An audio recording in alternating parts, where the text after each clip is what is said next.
Good morning. Welcome to the Stockbridge Bowl Stewardship Commission meeting on Friday, September 17th. So I'd like to, can we approve and accept the minutes from 9:03:21? Any corrections? So moved. A second? Second. And all in favor? Aye. Aye. So, thank you. So we'll get right to, Roxanne, would you like to update us on the harvesting, updates? Sure. Thank you. So we put the larger harvester in the water and it did go out and do harvesting yesterday. So they did go around the lake where we're allowed to.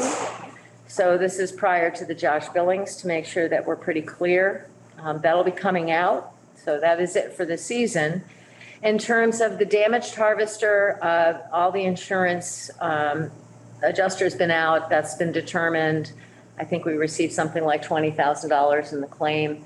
And it is now off to a local concern for repairs. And so it's certainly anticipated that the smaller harvester that we were running will be repaired and ready to go for next spring. The cause of the tip over, Pardon me? did they determine? That we haven't done because operator was away on vacation and Mike has not had a chance to meet with him. But I did talk to the manufacturer, and it's not common, but it's not unheard of. So harvesters do capsize from time to time. There's a number of different reasons that they can. There's usually a handful of causes. One can be overloading, one can be heavy winds, which was certainly not the case. One can be an uneven load. And if any mud has been taken on, that can exacerbate an uneven load. You know, and the other thing is the conveyors could be up. I did ask the question and they went to the engineers and got back to me about it being upside down in the lake for so long, could that cause those conveyors to have shifted?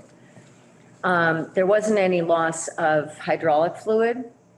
However, they said they didn't think it was likely, but not impossible. So they didn't have a definitive answer on that. Okay. And so that's where we've left it. And until we can actually talk to Chuck and get the details, you know, we don't have a definitive answer, and I don't know that we will. I mean, it's going to be our best guess based on the whole scenario. Yeah. And how many passes were they able to do with the other harvester? Well, they Okay. went around the entire Okay, area where we're allowed to harvest. okay. Okay, and it's removed before the race? Yes, it's going to be removed soon. People want to know. It will I be. think they just they're moving it across the lake out of the way right now, so it's Right. not a program. Okay. Right, and they're going to take, They're bringing it over to the causeway. yeah, they're taking it to the causeway. It's going to be removed from there, I think. We can't remove it. You can't? They can move the Jersey. Because of the guardrail, right? There's a Jersey barrier. I thought there was an access. There is, No. but it's been guardrailed off, Yeah. there's a Jersey barrier. Oh, okay, okay. Well, anyway, that's where it's going for now. Yeah. And then Mark did talk about they do have to take the conveyor out. Yep, we're taking that, they're doing that right now, Tony's using. Oh, good. Nice. Using the sewer pickup to do that. Okay, wonderful, thank you. Any other questions about that? No? Okay, zebra mussel station updates, or any updates about the driveway? Nothing right now. That's, we've got to hire an engineering firm to do a study. And I guess that'll be done probably in the spring. Or we'll make the arrangements over the winter. I guess, Okay. is this something the selectmen will do or? Well, yesterday I talked to Mike about it. And I said, because you haven't heard from Doug Cameron, at DCR, I said, you reach out to him. You need to contact him and let's see what our next Okay. steps are. Good. I do have one thing on 31st of this month, Thursday, a group from the Enota Lake is coming down and to our boat wash, and I'm going to run them through what we do and how we do it. And I guess they're going to start up there. Dave McGrath, is it Dave McGrath? Well, he's the harbor master at Pittsfield, is coming also with that group. So if anyone would like to come up, it's going to be 10:30 in the morning on the 31st. What day is that? 31st? It's a Thursday. Thursday. Oh, it's a Thursday? Okay, good. Thank you. Any other updates? Now, everything's Any- running smoothly. We're going to terminate on the 11th, on Columbus Day. Any questions for Gary? No. Okay.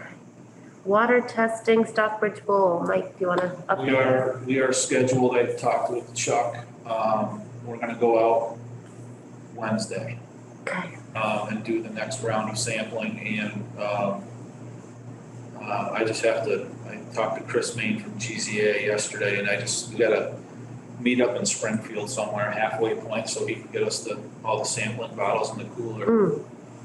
Okay. So I'll probably do that Monday, thinking, and then, we'll go out and do our thing on Wednesday. So any questions for Mike? Mike, are you testing for anything specific when you do your testing? The same thing we always do, just grab all the samples. GZA makes out and ECS make out the chain of custody with every, I think we take 59 or 60 samples, something like that, with all the brooks running, which they are. So they fill out and every bottle, what gets analyzed in that bottle, and so it's the same round of samples that will be taken, and then our sonde is the same 7 parameters every time we go. The data that we collect from top to bottom. Right. Okay, thank you. Jamie, I have something to add about that. Sure. I've been contacted a couple of times by GCA, about the testing, the bill that they sent about the testing. And they're telling me that it's overdue and it hasn't been paid. And just wondering if this committee might be able to step up and nudge Mike to pay the bill so that we can rely on them to do something in a timely way in the future if we need it. Yeah, Charlie, I've already spoken to him several times, most recently, I think, 2 mornings ago. So he said he was going to get on it. We're just concerned about a possible duplication of payment, and that's what he's checking on. Okay, I'll make that clear to them then, that he's checking on a possible duplication. I just keep getting emails from them, and I want to make sure that we can rely on them if we do need them at the last minute, to do something different. Yeah, they email me the bill, then the invoice, and I forward it to you and Mike and Cheryl. Right, this is an old one Oh, that they're talking about. So there was some question about whether or not this had already been paid. wonder if it was in the transition when Ray, was it in that, John, that timeframe It maybe? was back in the Ray timeframe. Yeah. When Yeah. Okay. Ray left and Cheryl came in. All right. Well, thank you, Charlie. Anything else? Well, I'll give my little update here at this point. Of course, the Josh is happening this Sunday. Mm-hmm. And knock on wood, it looks like it's going to go off without any kind of major cyanobacteria bloom. I just like to point out to people, because we did have a few discussions about little areas in the lake that people were concerned about. If you realize that there are millions of these cyanobacteria in the lake, and with heavy rains or with various kinds of things, few of them can drift downstream to the outlet or something like that, or get sequestered by the wind in a small place, and even have let's say a tiny bloom in that area. That just a little bit of a localized group of cyanobacteria is never going to be a reason to shut down the whole lake, in my opinion. But this is it's possible for something like that happen. I don't think we've had anything like that, but if it happened, it all by itself would not be a reason to panic or think that we had to close the whole lake down, any more than having a broken bottle in some place that somebody might step on would be a hazard for the whole lake.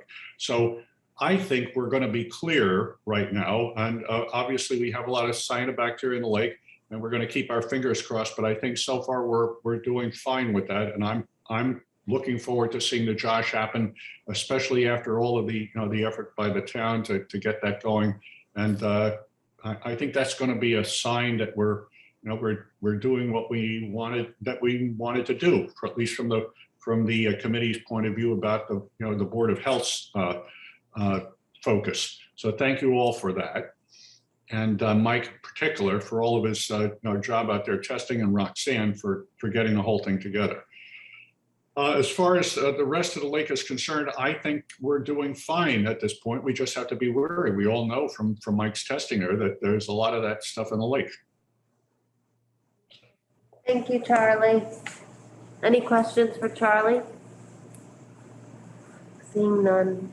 Oh, John? John, do you want to speak about the Water Sewer Committee meeting? Yeah, we had a meeting earlier this month. There wasn't really anything new. We discussed, I think Mike was discussing the water samples in regards to phosphate and nitrates because we're concerned about obvious septic runoff into the bowl from some of the failed systems.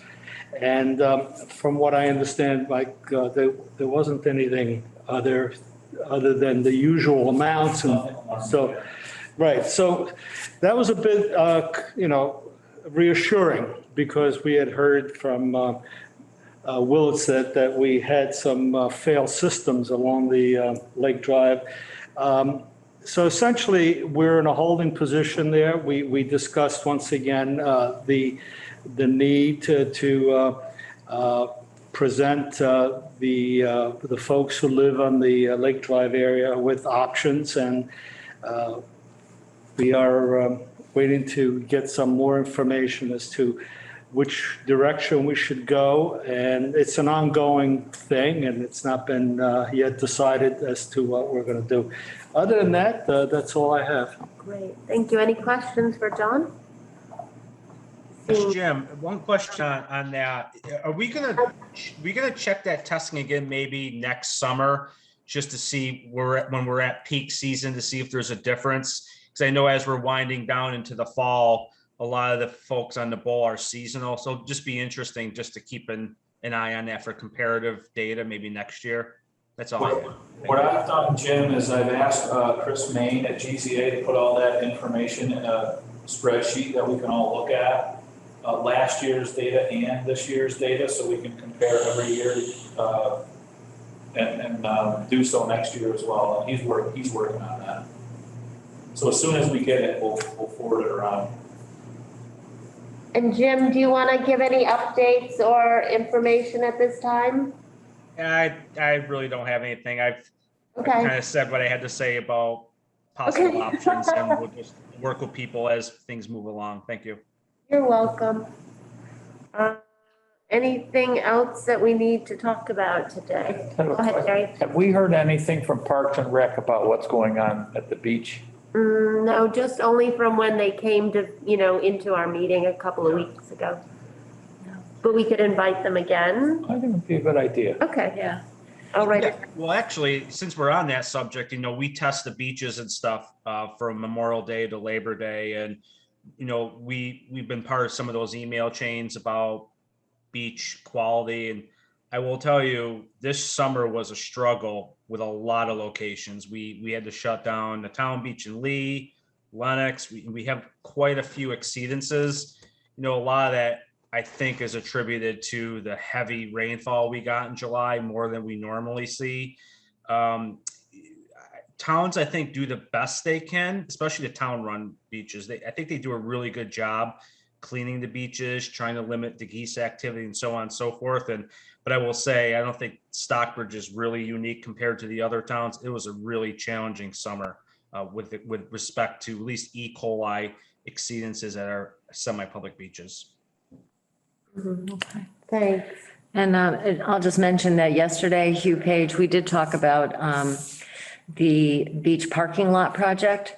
So they're hoping to get started on that later in the fall. Great. And I mean, that's one thing that's going to also help in terms of runoff and erosion. So that's, I think, been quite well designed. So I think that should improve the situation over there with runoff.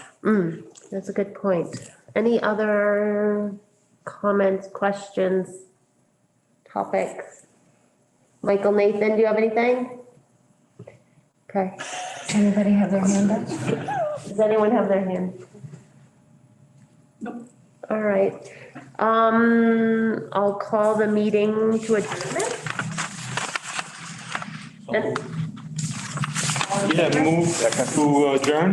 And our next meeting is October 1st at 8 a.m. Thank you so much for coming. Have a great day. Thank you. Okay.